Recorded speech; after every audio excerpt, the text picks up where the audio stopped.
guys, welcome back to my channel. I have a new background if you can't tell. So this is my bedroom and I kind of made a little studio back here with all my makeup and stuff like that. So I really am happy with how it turned out. Definitely give it a thumbs up if you enjoy this new background. For today's look, I have this new makeup tutorial using the brand new Carli Bybel Deluxe Palette. I absolutely adore her and I love how this palette came out. Some of the new shades are absolutely stunning. They're one of my favorites and the quality of the shadows for how cheap it is absolutely amazing. So good job, Carli. Congrats. But yeah, if you would like to know how I got this look, then let's just go ahead and get started. Hi guys, so today I'm going to start off with my face. I'm going to be using the Maybelline Fit Me Dewy and Smooth foundation and I am in the shade Porcelain, which is the number 110. I believe this is the fairest you can be without being white. It's the lightest shade in the range of many shades that they have for this foundation. But yeah, I'm just going to blend this out with my Morphe sponge. This foundation has been my go-to for quite some time. I even love it more than some of my high-end foundations, which is pretty awesome because this is a drugstore foundation. Maybelline is in pretty much every drugstore, CVS, Walgreens, Target, so any of those places you can definitely check out that foundation. For concealer today, I'm going to be using the Tarte Shape Tape in the shade Fair.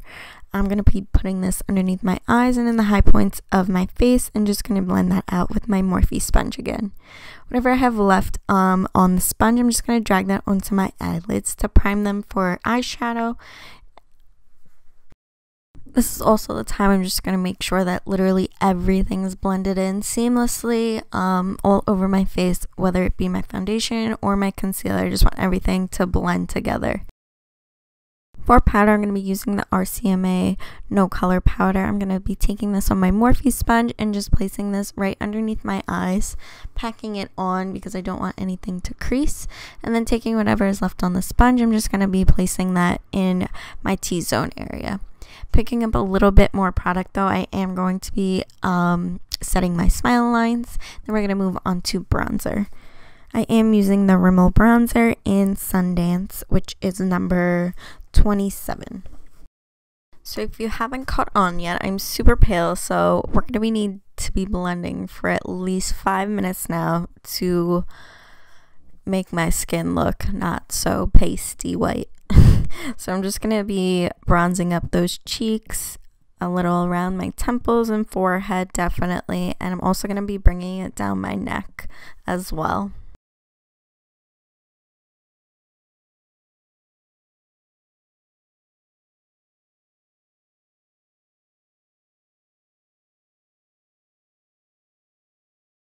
You thought I was kidding when I said I would be taking 5 minutes blending out my bronzer.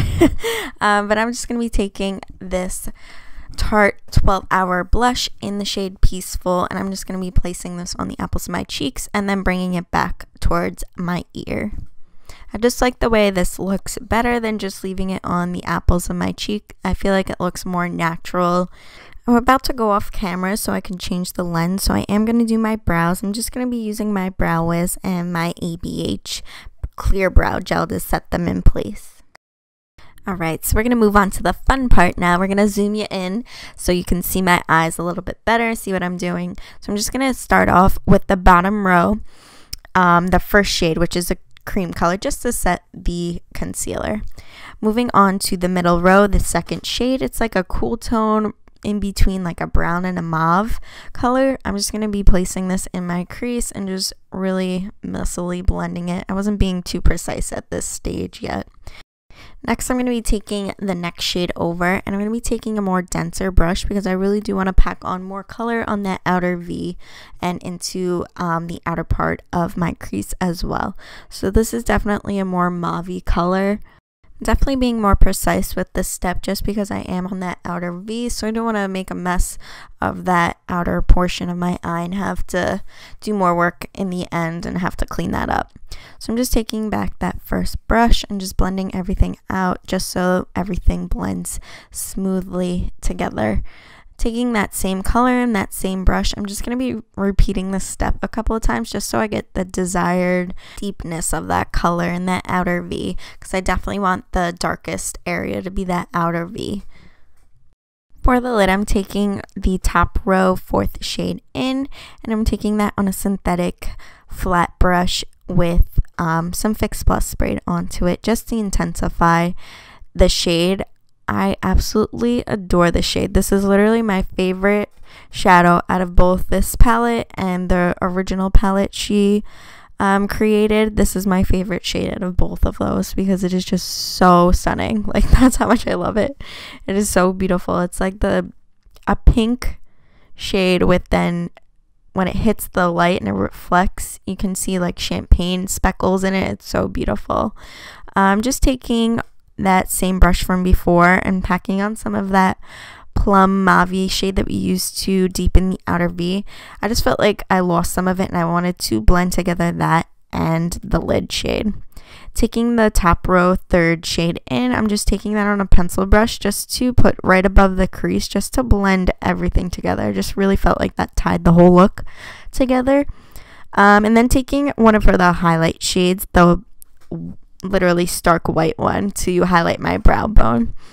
Alright, so moving on to the liner, I used the Too Faced sketch marker in black to create, it's not too thick, I don't think. It's pretty natural wing, I want to say. This was really hard to do. Like, everyone says it's really hard to film wings. They ain't lying. It is super hard to film that, like, because you're so close and there's not really anything to look at. It was a very scary moment. I thought it was going to mess up my beautiful work. For lashes, I'm going to be using the Friends Beauty De-Wispy, I think they're called. They're just on that like white tray. If you Google friendsbeauty.com and you find lashes, that's what you'll find. I find these are the perfect everyday lashes. I totally skipped over mascara, by the way. I used the L'Oreal Carbon Black Mascara. That's what I use in all my tutorials. So yeah, we're going to move on to the lower lash now. I'm going to be taking the top row 3rd shade in on a pencil brush, just putting this all over my lower lash line. And then to kind of deepen it up, I'm going to be taking the bottom row 3rd shade in, and I'm going to be doing that only on the outer portion of my eye, just to deepen it up just a tad. And then for lower lash mascara, I'm going to be taking the Pixie by Petra lower lash mascara. What I use, again, in almost every tutorial, I use this mascara, but I absolutely adore it. I can't find anything better than this mascara for my lower lashes. Alright, so we're going to move back to the face. I'm just going to wipe away that baking that's been sitting there for quite some time, so all the magic is done. I'm going to use the Smashbox and Casey Holmes collab in the Pearl palette shade. I'm going to be taking the first 2 shades and putting that on my cheeks, my Cupid's bow, on my nose, a little bit on my chin. I'm going to be dragging it on my temples. I literally put highlight everywhere every single day. Like, there's never a day that I don't wear highlight like this. I love highlight. It's my favorite step always, and I love this palette. I'm going to be taking the Tarte Color Splash lipsticks. These are the new hydrating lipsticks. I absolutely love the formula of this. It did not feel drying at all, and this was in the shade Beach Babe. Alright, so now I'm going to be like all the other YouTubers, be basic AF, and show you clips of the final look and me just staring off into random spaces because that's what everyone does, so it's cool. Alright guys, so this is the final look. I hope you enjoyed this tutorial and the new backdrop and all that, but definitely give it a thumbs up if you enjoyed it and subscribe to my channel. Don't forget to comment down below what you enjoyed about the video and what you would like to see next, and I will see you next week. Bye guys.